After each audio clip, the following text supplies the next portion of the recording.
Assalamualaikum warahmatullahi wabarakatuh. Selamat pagi anak-anak ibu sekalian.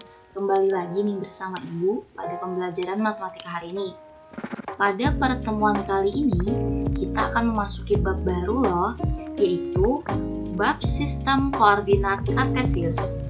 Sebelum kita memulai pembelajaran hari ini, alangkah lebih baiknya kita bersama-sama membaca basmalah. Bismillahirrahmanirrahim.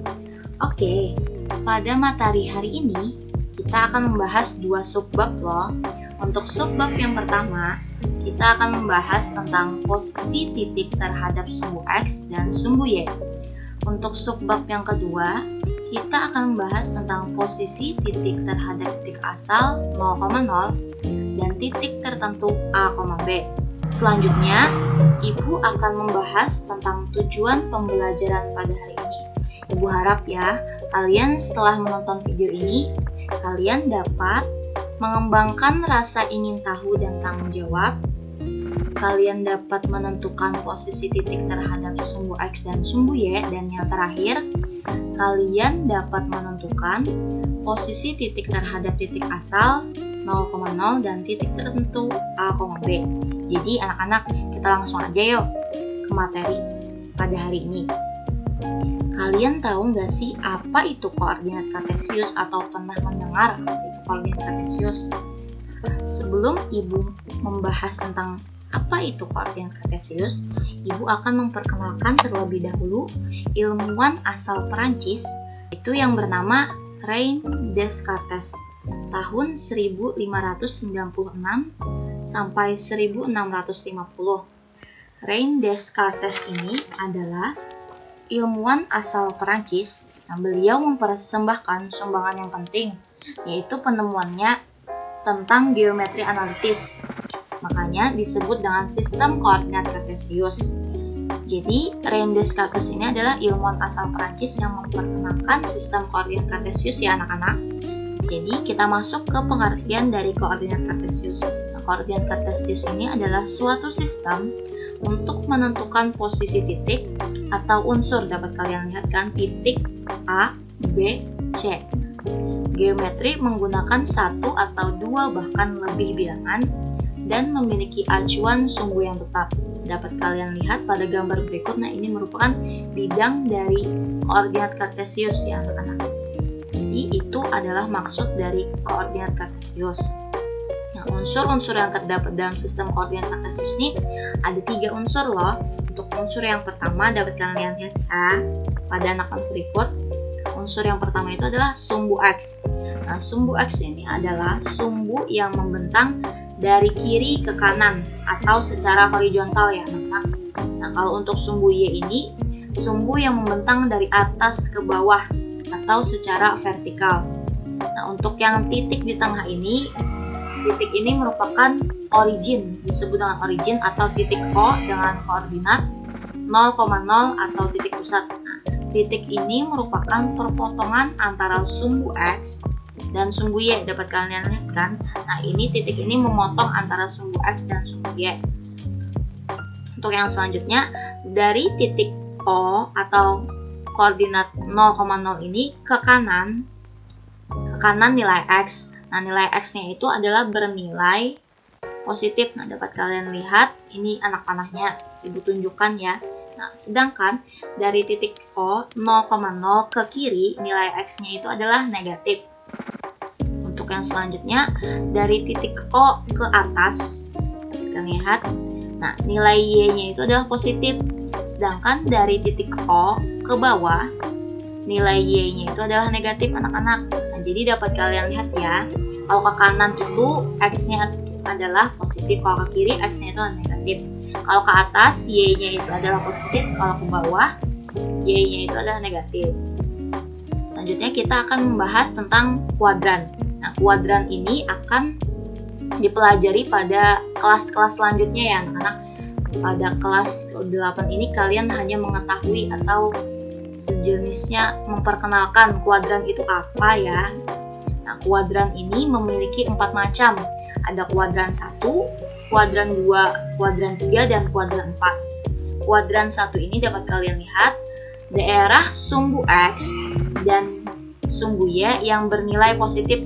Jadi yang berwarna biru ini, sumbu yang berwarna biru ini merupakan bernilai positif ya anak-anak. Kan sudah Ibu jelaskan pada slide sebelumnya, untuk yang X ke kanan itu adalah positif, Y ke atas itu adalah positif. Nah, untuk kuadran yang kedua, yaitu daerah sumbu X yang bernilai negatif. Negatif itu berwarna merah ya anak-anak, bernilai negatif, dan Y-nya itu adalah positif. Nah, untuk yang kuadran ketiga, daerah sumbu X dan sumbu Y-nya itu bernilai negatif. Nah, untuk yang kuadran keempat, yaitu daerah sumbu X yang bernilai positif dan sumbu Y-nya itu adalah bernilai negatif. Nah, untuk penerapan dalam koordinat kartesius dalam kehidupan sehari-hari ini, kita menggunakan denah atau peta ya. Contohnya misalkan ya, rumah Riri. Misalkan Riri ingin ke sekolah, yaitu SD Brilian Jaya. Nah, jadi dia itu menggunakan sistem koordinat kartesius, tapi penerapannya dalam kehidupan sehari-hari. Contohnya saja, ketika misalkan ibu ingin ke supermarket, nah ibu ini memilih jalan yang paling dekat ke supermarket itu jadi lewat jalan Pramuka gitu ya, jalan Ayani. Nah, gitu. Nah, itu merupakan penerapan dari sistem koordinat kartesius dalam kehidupan sehari-hari ya anak-anak. Jadi kalian dalam kehidupan sehari-hari itu menerapkan namanya sistem koordinat kartesius. Nah, untuk pembahasan yang pertama, kita akan membahas tentang menentukan posisi titik terhadap sumbu X dan sumbu Y. Dapat kalian lihat posisi titik pada bidang kartesius. Nah, ini merupakan bidang kartesius ya anak-anak, ditulis dalam bentuk koordinat X, Y. Nah, jadi koordinat itu dilambangkan dengan X, Y. Dengan X-nya itu adalah absis sebutannya, Y-nya itu adalah ordinat. Nah, Ibu langsung berikan contoh ya. Nah, contohnya yaitu pada titik E. Nah, titik E ini absisnya itu adalah 2. Absis tadi kan sumbu X. Nah, jadi absisnya itu adalah 2 dan ordinatnya itu adalah 2 juga. Jadi, koordinat dari titik E ini adalah 2,2. Nah, untuk yang selanjutnya agar kalian lebih jelas ya anak-anak. Untuk selanjutnya kita masuk ke titik F. Nah, titik F ini absisnya itu adalah -2. Nah, dapat kalian lihat ya, tanda panahnya warna kuning. Nah, untuk ordinatnya itu atau Y-nya itu adalah 1. Jadi koordinat dari titik F itu adalah -2,1. Untuk selanjutnya sama juga kayak tadi pada titik G. Nah, titik G ini absisnya itu adalah -3 dan ordinatnya itu adalah -3. Jadi koordinat dari titik G-nya itu adalah -3,3. Jadi paham ya anak-anak? Jadi pahami yang mana sih absis, yang mana sih ordinat. Jadi untuk yang selanjutnya kalian bisa memahami lebih lanjut. Selanjutnya kita akan membahas tentang jarak titik terhadap sumbu X dan sumbu Y. Nah, kalau misalkan sumbu X-nya itu kan diambil dari sumbu X ya anak-anak. Nilai dari sumbu X itu diambil dari sumbu X-nya.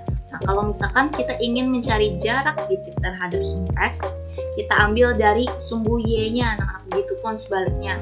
Kalau misalkan kita ingin mencari jarak titik terhadap sumbu Y, kita ambil dari sumbu X-nya. Ibu berikan contoh nih.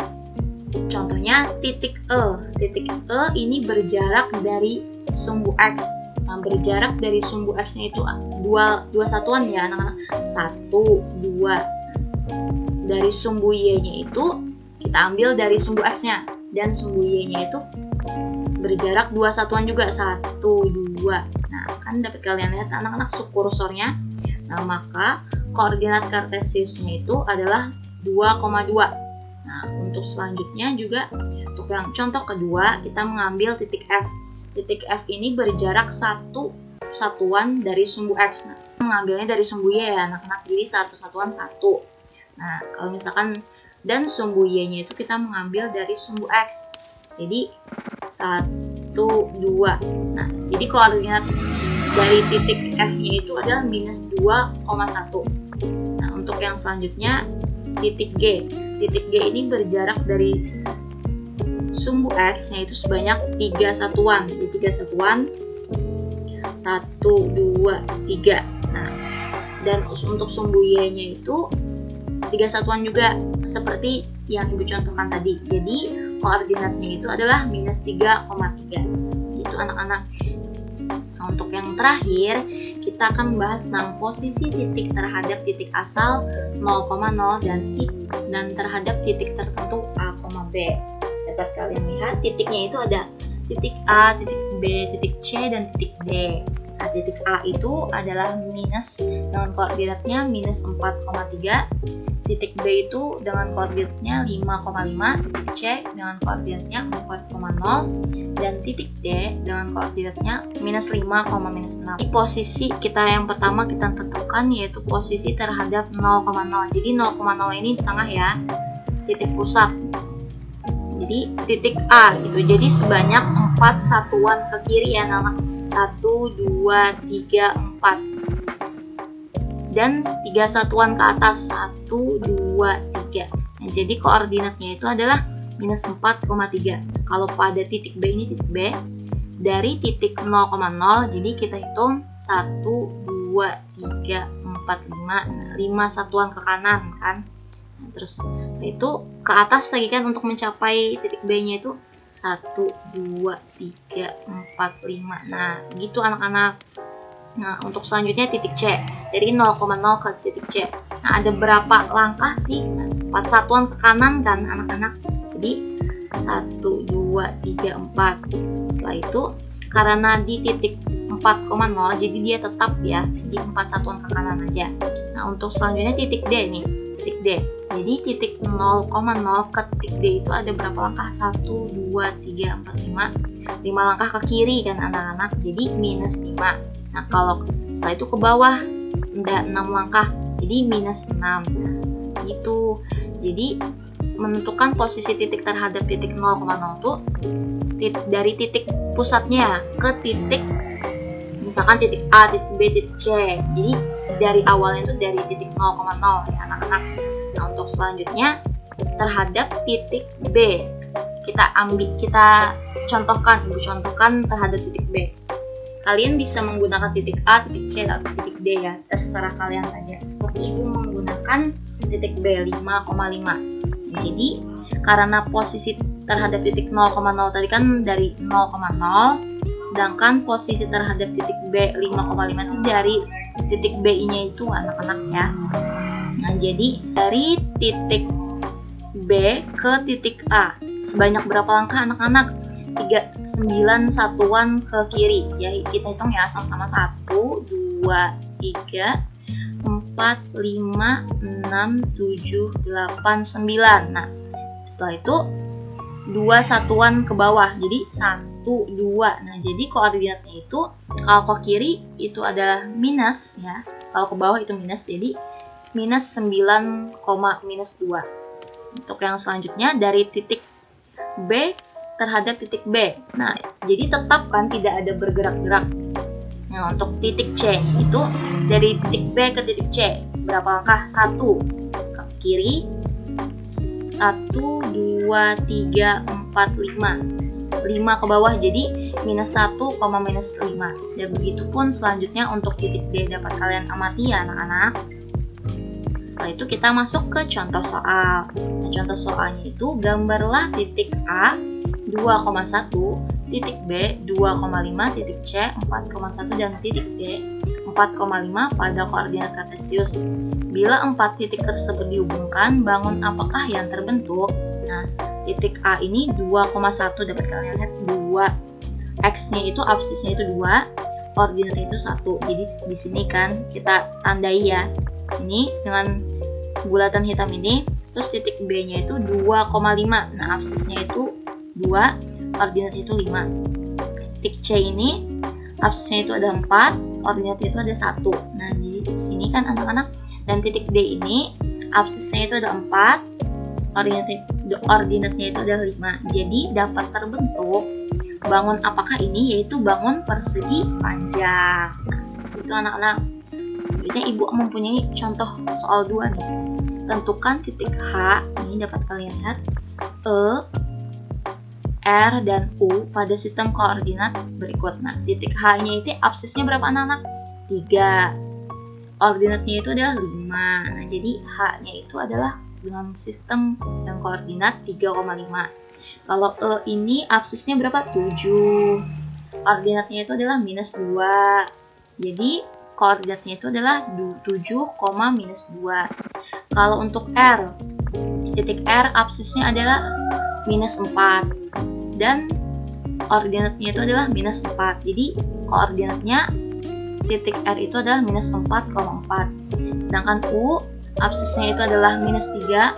Koordinatnya itu adalah 3. Jadi untuk koordinat dari titik U-nya itu adalah minus 5,3. Nah, cukup sekian penjelasan dari Ibu. Kesimpulannya, yaitu sistem koordinat kartesius merupakan sistem yang dapat menentukan setiap titik di dalam bidang dengan memakai dua bilangan yang biasa disebut dengan koordinat X atau sumbu X ya, dan juga koordinat Y dari titik tersebut. Nah, koordinat Y ini atau sumbu X itu juga disebut sebagai absis ya, tadi Ibu jelaskan. Dan untuk koordinat dari Y itu disebut sebagai ordinat. Nah, koordinat kartesius ini memiliki 4 kuadran. Kuadran 1, kuadran 2, kuadran 3, dan kuadran 4. Nah, cukup sekian penjelasan dari Ibu. Ibu harap kalian dapat memahaminya, dan jika ada yang ingin ditanyakan silahkan bertanya. Jangan malu untuk bertanya ya anak-anak, nanti sesat di jalan. Terima kasih banyak anak-anak. Semoga ilmunya dapat bermanfaat, dan jangan lupa untuk materi hari ini untuk selalu diulang-ulang. Tetap jaga kesehatan, tetap di rumah saja, jangan kemana-mana. Ibu ucapkan terima kasih. Mari kita tutup pembelajaran hari ini dengan membaca hamdalah. Alhamdulillahirabbil alamin. Assalamualaikum warahmatullahi wabarakatuh.